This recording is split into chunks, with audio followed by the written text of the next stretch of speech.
Truth be told, I've actually put myself back into a deficit, which I started on the back end of Christmas. And it's been an important reminder to me that this is hard. This is hard. I think it's very easy for me to sit here and preach it. And yes, I have walked the path before and I've helped hundreds of guys to do the same thing. But when you're not living it and breathing it every single day, you can lose sight of the challenges, of the physical challenges of feeling hungry and of the mental challenges in the sense that you're constantly thinking about food and, more importantly, wondering if what you're doing is actually working. And I think that is why it's so hard for so many guys, because they've forgotten what it feels like to feel good. They can't actually remember the last time that they were operating at an 8 or a 9 out of 10. They've kind of gotten used to operating at a 3 or a 4, and they just assume that that's normal. And what's worse, the people around them aren't even trying. So they've kind of fallen to this new normal, this new level, and it's okay, it's fine. But it's like, meh, do you actually feel good? Not really. The challenge is if you can't remember, it means you can't visualize it. And if you can't visualize it, it's very hard to assign worth and value to the struggle and the pain that we've put so much emphasis to talking about over the last few days. And I had this realization today. I'm talking a lot about pain, a lot about the necessity for struggle. And I think a lot of you guys are willing to withstand that. You're willing to understand that this does require some change. But the challenge is not necessarily going through that. It's wondering whether it's going to be worth it because you've never done it before. So now me doing it, it is easier for me to resist, overeating, for me to resist the snacks and the treats and stuff like that. It's easier for me to resist staying in past my, my wake up alarm. It's easier for me to resist skipping workouts and things like that because I know the system works. I have 100% conviction and clarity because I have evidence that it works. And whilst I can sit here and tell you that, it's very different to you actually living it. It's one of those unteachable lessons, really. It's a little bit like the kid who has been told by both his parents and everyone around him, don't touch the hot stove, but he's still going to go and put his finger on it. We all did it as kids, right? There's a lot of unteachable lessons in life, and I think, unfortunately, this is one of them. I can be the best guide or shepherd that I can be, but you guys have to walk the path, okay? The good news is, though, for a lot of you guys, in fact, for all of you guys, particularly if you guys have been watching my stream every single day, is that you are a heck of a lot closer than you might think you are. You see, you are what I would call a health-seeking individual. In other words, you are actively trying to improve your life. You are actively trying to be healthier. And with health-seeking individuals, it's very rarely their main meals that are holding them back. What normally holds them back is the bit around the edges. It's the untracked things that they don't even think about. And that's what we're going to talk about today. We're going to talk about the untracked stuff. We're going to talk about the accuracy of calorie tracking, because it's all well and good tracking your calories, but are you doing it accurately? And we're going to talk about some food swaps that you can make that could save, and I'm not even exaggerating here, 2,000 to 3,000 calories per week. And that's nearly 1 pound of fat. So just by making some of these changes, even if you just make one of these changes, the compound effect that you're going to get over the weeks and the months, because remember here, we're looking long term, we're building a new lifestyle, is going to have a massive, radical alteration in how you live your life and the body composition that you have. Most of the guys I work with, by the time they sign up for the coaching program, it's very rare that they don't know what a calorie deficit is. It's very rare, actually, they're not already doing some steps and getting some workouts in. For most of those guys, it's about sharpening the spear. It's about removing the fluff. It's about really focusing. It's about dialing in. It's about setting clear intentions and goals and then making sure that they're accurately turning up and doing it consistently. And one of the biggest issues I see is that guys are tracking their calories, but they're either doing it inconsistently or they're doing it inaccurately. They're not necessarily putting in the portion sizes correctly. This isn't something I can necessarily tell you how to do. You just have to kind of learn it by trial and error. Now you're going to know whether it's inaccurate or accurate because you've used my calculator, and if you haven't already, I've left the link in the description underneath this video. You know what your deficit should be. So if you are eating that number of many calories and you've been honest with how active you are, your activity level in the calorie calculator, then you know you should be losing about, very roughly speaking, 1 pound per week, or if you like to zoom out and look at it at a month, about 4 to 5 pounds per month. If you're not doing that and you are being honest with yourself in terms of how much you're moving, then you know that you're not tracking your calories accurately. I get messages all the time. Oh yeah, but I'm special because I have a fast metabolism. Oh yeah, I'm special because I'm friends with Santa. You're not.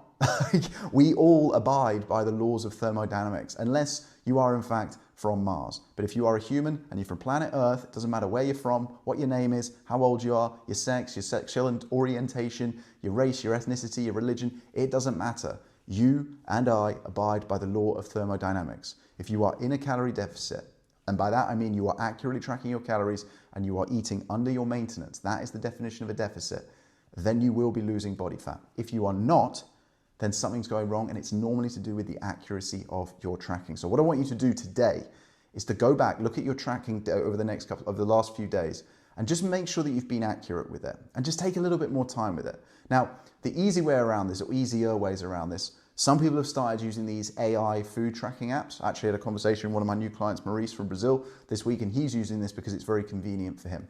And I get it. And I said it to him what I'll said to you. These apps are okay, but they're not fantastic because you can't measure depth of bowls. And a lot of people will just eat with their food piled on top of each other, even if it's on a plate. And it's very hard for the app to accurately measure. I remember one time, I actually did a video on my channel like 2 years ago, testing one of these apps. And there was a meal which I knew for a fact was about 800 calories. I purposely made a big meal because I wanted to see how accurate it was. And it came out as something that was completely inaccurate in terms of what I was having. I think it said it was like quinoa and vegetables or something, and it was a bowl of mince with eggs and spinach and rice, and it said it was like 230 calories, and I knew it was like 850. So that's an extreme example, but we do have to be careful with using these AI tracking apps. But the old school MyFitnessPal, which to be honest with you, when you weigh up all the pros and cons of all the apps, is probably still the best, has barcode scanning, but I know some of the other ones do as well. So MacroFactor is another popular one. Chronometer, I believe it's called. I might have got the name wrong there. Carbon is another big one that's very popular. These all should have barcode scanning. If you have to pay for the premium, most of them, it's like, in pounds, it's like $40, so probably like £40, so probably like $50 a year. For the year, like think about that as an investment over the course of days. We're talking pennies, right? Over 365 days, it's nothing. I would strongly invest you to do that. And also the other big benefit of the tracking is it gives you added accountability as well. It gives you self-accountability. And one of the cool things that a lot of my clients do, if they're really struggling with overeating, is they will actually plan their next day the night before. So they will input what they are going to have. They're essentially making a commitment to themselves about what they're going to have the next day, the night before. So they'll input all their food and then they'll just stick to it. So they're always a day ahead. It's kind of what I've been doing with this YouTube challenge, to be honest. Once I kind of got the first couple of days done and dusted, I'm trying to stay a day ahead. So I've already planned and set up Saturday's video today. And then tomorrow I'll do that for Sunday. So I'm constantly staying one day ahead. You see what I mean? And when you do that with your calories, you do that with your food, there's a lot of value in doing that. So that's a little segment today that I wanted to talk about with accuracy of calorie tracking, because it's all well and good starting to track. And if you guys are brand new to this and it's just your first few days of tracking, then great. I'm not coming down on you. I'm not saying you've done it wrong. I'm glad that you've started the process. But the next step is to make sure that you're doing it accurately, because this isn't just another box ticking exercise, right? We want to be doing this with intention and we want to be doing it accurately as well. Now, when it comes to our food swaps, I've got 10 to run you through. To be fair though, 4 of them are liquid calories, so we're going to talk about those first. Some of these are going to be super obvious, but I promise you, some of them you probably haven't thought of, and some of them you might even think are healthy as well. So let's run through it. First and foremost is alcohol, right? As we've talked about many a time over the last week or so, alcohol is often one of the biggest bad habits that you can leverage to make fast progress in your health journey. I've seen guys lose 20 pounds in 1 month by cutting out booze completely. Now that's not all fat. A lot of that will be water weight, inflammation and stuff like that. But a lot of it will be fat, especially if you're drinking like 2 or 3 drinks per night, right? If you're getting home and you're having half a bottle of wine with dinner, that is literally going to be like 500 calories. So you're essentially having 2 dinners. So if you want to keep drinking, I'm not saying you have to go sober. I'm not saying you have to give it up completely. But what I would do is swap out the casual beers and wines and definitely the cocktails, because they're absolutely loaded with sugars, and just swap them for the clear spirits. Now, my personal favorite on this front is tequila soda. And the reason for that is twofold. Number one is it's super low in calories. I believe I wrote it down here. A tequila soda is 95 calories. But the other big benefit I personally find with tequila is that it's the only upper of the alcohol family. So whilst alcohol generally, as the fourth macro, as it's kind of casually known as, is a depressant, tequila, there is some evidence the agave actually can improve, it can be an upper, right? The other thing about tequila is, and this is again, is just very personal to me, is I can always taste it, whether I've had one or whether I've had 10. I mean, 10 tequilas and I'm on the floor, you know what I mean? And so it keeps me honest. So if I am going out and I'm having some drinks, but I'm, want to stay on track, I can have like 2 tequila sodas and I'm still tasting it. I'm like, do I really want the third one? Like, probably not. So it's a good cutoff point where if I'm drinking like vodka or gin or again, the beers or the wine, it's like this, right? I'm just going for it because that's just my personality, right? So that's the first one is, to just swap out for the clear liquids. The second one is around smoothies. So smoothies, people have, long believed are healthy. And they are, to an extent, as long as you're getting them from like real fruit and veg, then it's obviously a lot of vitamins, a lot of minerals, and it can be low calories. However, what a lot of people do is go, oh, well, it's a lot of effort for me to like make my own smoothie, so I'll just buy one from the nearest grocery store or the supermarket. The challenge is these have a lot of preservatives in them. They have a lot of sugar, they have a lot of sweeteners in them. So actually it turns into a bit of a calorie bomb. And suddenly you go from thinking you're having something healthy to adding 400 calories every single day. I fell into this trap long ago. I used to think, oh, well, the smoothies, they're super healthy, right? So I'll have one every single day. Little did I know that calories mattered. I didn't even realize that. I thought it was fruit. So it was essentially like, it was good for me, right? And again, in context, it is. Fruit is good for you, just not when it's loaded up with a ton of sugar like you find in these smoothies that you get in the supermarket and in the grocery store. So we have to be a little bit careful with that. Whole fruit is obviously a better alternative. And the real value here isn't the fact that it's, whole, it's the fact that you actually have to chew it. And when you have to chew something, it slows down the hunger hormone ghrelin, which we talked about before. So you don't feel as hungry as you normally do. So there's a lot of value in that, okay? Number 3 is the coffees. So true story that I've told on videos before, but I'll tell it again. One of my clients who started working with me 2.5 years ago now, called Adam, great guy, runs his own business up in the north of England. If you're watching, how's it going, Adam? Hope you're doing well. Hope you had a good Christmas. He signed up with me, and funnily enough, he actually already had a personal trainer he was seeing twice a week in a gym. And for whatever reason, he just could not shift the weight. And he admitted to me that his trainer didn't know anything about nutrition. He was kind of from the old school, everything should just be protein and carbs are bad kind of thing. Like the very old school 1990s mentality, which is fine. I get it. It's a generational thing. And I said to him, look, all I want you to do in the first week is start tracking your calories using MyFitnessPal. I don't want you to change anything. I just want you to do a 3-day food audit, okay? He started doing this. It didn't even take him 3 days. Within 24 hours, he sent me a message. He was super excited. He was like, Doug, I figured it out. It's the coffee. I was like, what? He said, yeah, I'm having 2 Starbucks a day, and I had no idea that each of them have 250 calories in them. So he was having another meal just from his 2 coffees per day. And instantly to him, that the value equation didn't make sense. It was less valuable for him to have the coffees than it was valuable for him to hit his goal. So the value equation switched. As a result, he literally immediately cut out those coffees and just swapped them for Americanos. 5 calories, and immediately per day, he has saved 500 calories. 500 calories times by 7 is 3,500 calories. Guess how many calories are in 1 pound of fat? 3,500. So every single week now, he was burning 1 pound of fat just by cutting out one thing. That one food swap made all the difference for him. And then suddenly, because he was now adding in more steps, I gave him more structured workouts. He was improving his sleep, all the stuff we've talked about. He was losing 2-3 pounds every single week. He went on to lose 25 kg, which is about 60 pounds in 3 months. Crazy. And it all snowballed from one change. And this is the power of this stuff, guys. You don't have to change everything at once, but if you make one positive change, it can genuinely completely change the trajectory of your life, okay? So that's the third one. The fourth one, super obvious, but it's worth covering just in case there's some people who are still on the fence with this one, is the regular soda to the diet sodas. So we've talked about the fact that you don't need to worry about the aspartame in the diet sodas before.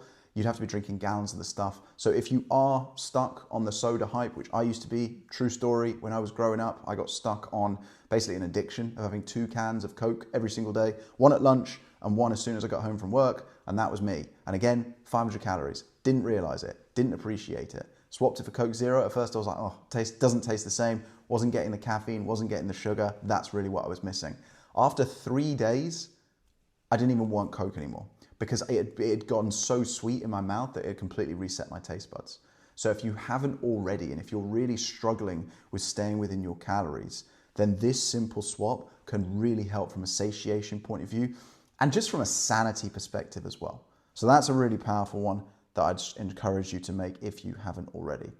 Number 5 is sugary cereals and granola as well. So I was eating granola up until relatively recently, and there's nothing inherently wrong with it. You just have to be aware that it is quite calorific. And of course, like the old school sugary cereals that have been long marketed to us as healthy. I'm not going to say certain brands in case, I get in trouble, whatever, defamation cases or things, but like, the brands I'm talking about that will literally put like protein on them or literally just the word healthy on them. Or what they'll do is they'll put a picture of a really healthy person. You notice how that healthy person is never anywhere near the actual product because they've literally just like stolen an image from the internet and stuck it on the product, on the packaging. That's all they've done.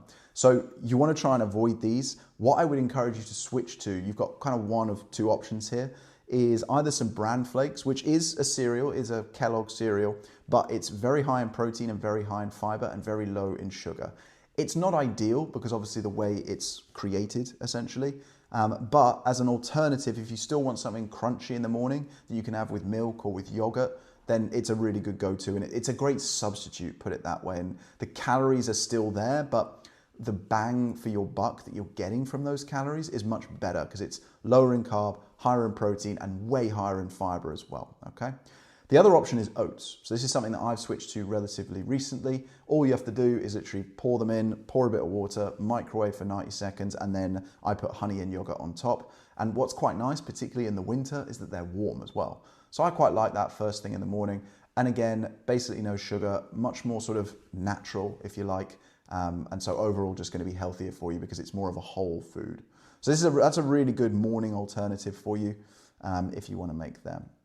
Number 6 is a huge one. Number 6 is the one that I've probably seen the most guys get caught out on, and this is olive oil. So again, olive oil isn't inherently unhealthy. It's very clear for me. I want to be very clear when I say that. However, most people, when they're tracking their food, forget to track the oil that they're using, or they just put in like a dash of olive oil. Little do they realize that they're actually just marinating everything in oil, and that's adding up to like 300-400 calories per day. Because if you cook your lunch and your dinner in olive oil or in butter, then you can be adding a lot of calories doing that.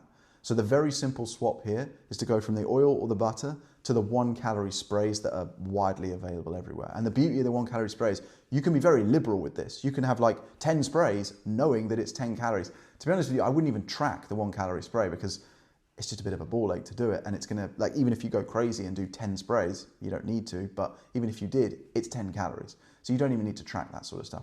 This one, honestly, is going to potentially save some people thousands of calories every single week. Again, to be crystal clear, nothing inherently unhealthy about olive oil, but most people just aren't moderating it to the right level. If you want to continue using olive oil, that's fine, but just be very honest about how much you are actually using. Easy way around it is literally like when you're pouring it, pour it kind of over the pan into a teaspoon and then pour the teaspoon into it and then mix it. And obviously, this is not a cooking class because I'm a terrible chef. Even though I'm a nutritionist, I'm a terrible chef. But like, warm the pan up first, so then the oil's going to move around quick. If you pour it into a dry pan, it's just going to stick, right? So that's a big one as well. Next up is cheese. Everybody loves a bit of cheese, but most people don't realize the nutritional profile of most cheeses isn't great. And a lot of the time that's because of the supply chain involved in getting that cheese from its origins to your supermarket, to your grocery store. It's not as short as it used to be. A lot of the stuff now is imported, a lot of the stuff is long shelf life, and as a result, it's more processed than it is natural. So it's not necessarily the best thing that you can have. For example, cheddar, so I wrote this down, is 400 calories per 100 grams. Whereas if you have cottage cheese, it's about 100 calories per 100 grams. So that's a huge difference. So again, it's not necessarily about removing stuff from your diet, it's about replacing stuff. That's the most important thing. It's about finding substitutes that work for you, whether it's in the morning, in the afternoon, in the evening, or around the edges. And speaking around the edges, the next one is your condiments. So this again is one that most people don't track because they'll go into all the effort of tracking their food, but they'll just forget to track their ketchup, their mayo, their mustard, whatever it might be. And again, this is a sneaky one because in isolation, it doesn't sound like much. 50 calories here, 50 calories there, whatever it might be. But if you're doing that 2-3 times a day and you're being liberal with it, which you probably are because it's your treat, then it's probably going to add up to 100 or 200 calories per day. Okay, and do the maths on that over the course of a week. That could easily be like 1,200, 1,500 calories. That's nearly half a pound of fat. So you've got to be careful with this. When you swap to the lighter versions, they taste pretty much the same these days. Food technology has moved on miles. And also after a couple of days, you just get used to it and you start to feel good about it because you know you can still have it, but you're saving a ton of calories and you're going to stay on track with your mission as well. So that is number 8. Number 9 is crisps and chips. So we all love them. At the end of the day, you sit down. The problem is, and I am an absolute sucker for this, is that you can never just have a few. You can never have a handful. The bowl is there or the packet is there, the wrapper is there, and you're having the whole thing. Let's just be honest. We're human beings. We can't stop. These foods have been manipulated to hijack our hedonic pathways. So essentially, they've been engineered to be addictive. So it's very, very hard to put them down. There's a tagline of one of them that is literally like, once you stop, you can't, but once you pop, you can't stop. I can't remember which company it is, but that was literally their tagline. That they were almost like laughing in your faces, like saying like, we've literally made this food addictive, good luck stopping. So very, very easy swap here is air popped popcorn, okay? So from a calorie perspective, air popped popcorn, like a big bowl, is gonna be about 100 calories. It's bugger all, because the majority of it is quite literally, as you can probably guess from the name, air. So it's a very easy swap, and it just means that, let's say you're sitting down tomorrow night, it's a Saturday night, you're staying in because you're being good, you're not drinking, but you're like, well, I don't want to just sit here having a leaf of lettuce. What can I have? Air pop popcorn. Have the movie, have the Coke Zero, air pop popcorn, and I guarantee you will feel like you're cheating. It's awesome. It's fantastic. And to top that one off, whilst you are sitting down with your Saturday night movie, swap your regular ice cream for the Halo Top. Or it doesn't have to be Halo Top. It could be, I wrote some of the brands down. Nix, Halo Top. I thought I wrote this down. There's loads of them. You guys probably know. Personal preference would be Halo Top. This is no word of a lie. I lost 50 pounds in 4 months every single night. Without fail, I had half a tub of ice cream. Because the beauty is, it added up to less than 250 calories. And I couldn't believe my eyes when I was losing weight. I was getting like 6-pack shredded, eating ice cream every single day. I was brought up to believe that chocolate was bad. It was chocolate ice cream and it tasted good. And even now I'm thinking about it, I'm salivating. Now I miss it and I don't have any here and I don't think we can get it in Spain. If anyone knows, please tell me if anyone's in Spain. But it is absolutely epic, guys. It's so good. Like a pint of regular ice cream is, I don't even know, 1,000 calories. And again, it's a little bit like the chips, like the crisps. Once you start, very hard to put down.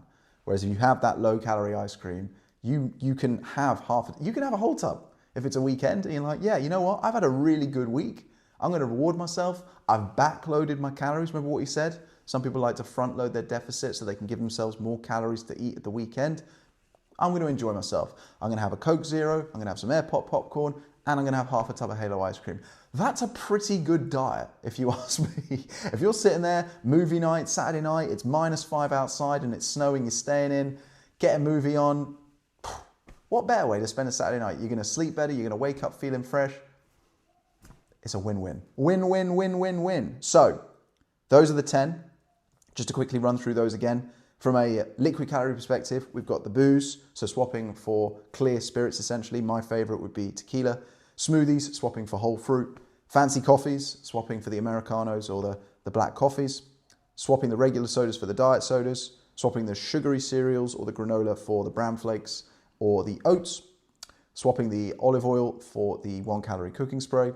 Regular cheese for cottage cheese. The full fat condiments for the light condiments. Crisps and chips for the air pop popcorn. And the regular ice cream for the low calorie ice cream. And that is what I wanted to say today. Let me have a quick scan here of the chat because I haven't had a chance to look at it yet. What I want you guys to do whilst I'm going through this is tell me any that you're using. Like, what food swaps are you guys using? Share them in the chat, because I'm sure there'll be other people, including myself, who will benefit from knowing. I'll tell you it's not a swap, but another really good low calorie hack that is top of my mind because I gave it to one of my clients this morning is jelly. Jelly is awesome. If you find yourself getting really hungry in between your main meals, you can buy jelly, whether it's US, Canada, UK, Australia, New Zealand, in the supermarkets, and you can get like little 5-calorie cups, I suppose, like little jelly cups, you know what I mean? And they're awesome. Like literally, you can have like 5 a day if you want. It's not ideal, I wouldn't recommend it, but if you're really starving and you're really going hard and you really want to lose the weight and you want to lose it fast, fill your boots, because you know in your face, in yourself, it's only 5 calories. Right, who we got? Locked and loaded, looking forward to this. Nice and warm in sunny Florida. Oh, god damn, what I would do to be in Florida right now. David's here from Oregon. 63 in Dayton today, probably 25. 25, Jesus, that's chilly. Are we all standing by? Yeah. Here we go. Shorts and t-shirt, very jealous. Calories coming, walking done. Survived the cold shower. Yes, my man, love it. Surprised the neighbors didn't call from my screaming. Love that. Terrific cold shower this morning. Already knocked out 10,000 steps and got on my 3rd lift in for the week now. Woo! Man, that is a great week. Well done. Rich is here and walking about like John Wayne. Yeah, so Rich is on my program. I gave him some new workouts this week. He's fresh back from Dubai. Had a lovely Christmas there. And back on the wagon and struggling. But doing the hard work. Mr. Bud's here. Evening to you, sir. How we doing? That point when you finish the set, muscle screaming in pain, and just for that split second, you don't know what to do. In an instant, it's gone. Does this feeling have a name? Clarity, I call it. Post-set clarity. Cold shower is now part of my morning routine. There you go, man. That's awesome. I love that. You're building that resilience. You're building that mindset that you're becoming the person that you want to be. And it all starts with simple actions done daily. That is the most important thing. That's why we like to have daily non-negotiables, not weekly. Daily non-negotiables, things you can do on a Monday or things you can do on a Saturday, things that you just do regardless. They are part of your lifestyle. They are part of the architecture, the fabric of your brain. That's the most important thing. Ryan, I've just signed up for MyFitnessPal Premium, and over the last couple of weeks, I weigh everything and put it in the items individually, so hopefully that's as accurate as can be. Yes, my man, 100%. With the also, just a thing on this, right? When a lot of people say this to me, I'm putting in everything individually. On MyFitnessPal, and you can watch YouTube videos on this, there are very easy ways where you can create recipes. So once you've essentially like cooked a meal from scratch once using the ingredients, as long as you use the same things again, you can just add your recipe. So you don't have to do the tracking every single time. So make sure you're using the feature there, because it's a really good feature. And also, again, like most of us, we like to eat that. We say we like variety, but we actually like to eat the same things over and over again. I missed a bit there. Hello from Land O'Lakes, Florida. Nice to see you, my man. Already tracking in FitnessPal for years makes it so easy. Yep, 100%. Water, coffee, and tea only. Nice, perfect. Christina, I'm a police officer. I don't have a problem with my steps. Yeah, I can imagine. Most days hit 20,000. My problem is sleep and stress. Not surprised, given the job that you do and the stuff that you probably have to deal with. I can really empathize with that.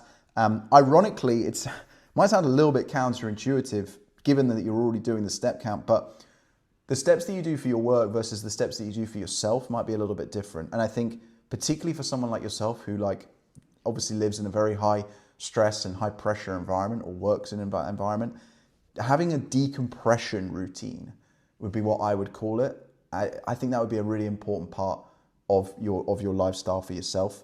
You know, making sure that you're making time, an hour for yourself, where it's time for you. Like, what I mean by this is like the world can't get to you.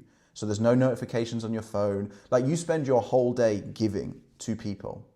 And most of the time you probably get spat at and shouted at and called a prick, right? I would imagine. You need time to yourself to be able to, and this is the same for doctors, nurses, all people who work frontline jobs. I've worked with everyone, firefighters, paramedics, doctors, police officers, everyone. You need to give yourself time, because you have this very rare gene, this very rare trait where you're a giver. You're a giver to society, and you do it as a thankless task. You don't get paid enough, but you don't complain about that stuff, right? You need to give yourself time. And so having a decompression routine, which, listen, you need to build for yourself, but to me, the first thing would be shutting the world off and just giving yourself some space, creating space between you and the chaos. And I think that will really start to help with the sleep side of things, I hope.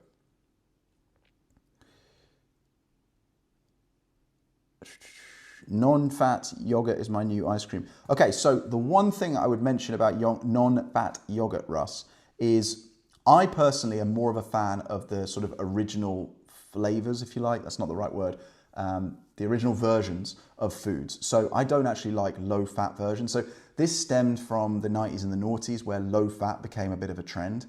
What the food companies did was essentially take the fat out of the product so that they could put low-fat on. And then all they did was just add back in sugars and sweeteners. So your calories are equivalent for most part, but you're just having more sugar, more carbs. Again, carbs aren't bad, but the sweeteners and the sugar that they're adding in, I would rather you just have the full fat version, to be honest with you. Same with milk, right? If you're gonna have this stuff, I would just have the normal one. Water pack tuna with water pack, that is an absolute fantastic shout. And I used to have that every single day. So thank you very much, Brian. Appreciate that one. That's a really, really good one. Really, really good one. David's here, plain non-fat. Yep, so again, non-fat yogurt. Don't get too caught up with the non-fat. There's nothing wrong with fat, just like there's nothing wrong with carbs. We've talked about fat. Fat is very good for our immune system and very good for our endocrine system. Remember, our endocrine system is all of our hormones. So we've talked there. The police officer who just mentioned that there, sorry, I missed your name there, talking about cortisol, right? Cortisol is one of our hormones. Now, it's very difficult to manage our hormones, but one of the best ways to look after our endocrine system, to look after our hormones, is to make sure that we're eating enough fat, okay? So don't be afraid of normal fat. You're not saving calories. All you're doing is eating more sugar. Got rid of all condiments and just started using sriracha. Yep, sriracha sauces is awesome. Yep, 5 calories, fantastic. Cottage cheese is my substitute for sour cream. Love it, brilliant. And use it to stretch things out. Yep, so yeah, this is another thing, right? So when I have my oats in the morning now, having it with yogurt, it's funny, when you pour like 30 grams of oats, so I split my breakfast into 2. So I have 30 grams of oats before with 150 grams of Greek yogurt, 5 grams of honey. When you put 30 grams of oats into a bowl, it looks pretty pathetic. It's nothing, it's like a little puddle. But then you add the water, then you microwave it, then you add the yogurt, it's like a full bowl. It's a very like voluminous meal. So like oats are fantastic for that stuff. And yeah, any food that you can have to like just add volume that's low calorie is awesome. Hello, my name is Zach from Birmingham. How does one accurately track how much body fat one has? I've heard even DEXA scans are not accurate. So yeah, great question, Zach. DEXA scans are the gold standard of being able to measure body fat accurately. However, what I would ask you is why you care. So if you know you're not necessarily where you want to be, all you need is to know where you're at right now. It doesn't matter whether it's accurate or not, and then to measure using the same methodology in 3 or 6 months. As long as you're on the right trajectory and it's going in the right direction, that's all you should care about. Don't get too caught up in the place that you're at. Care about the trajectory that you're on. As long as you are doing the work, as long as you are putting the inputs in, the output that you want, the result that you want will follow. And this is kind of like detaching yourself from the outcome and focusing more on the process. And if you do that, you'll actually get to the outcome that you want far faster. The guy who tries to go fastest tends to end up giving up first. They burn out, they crash.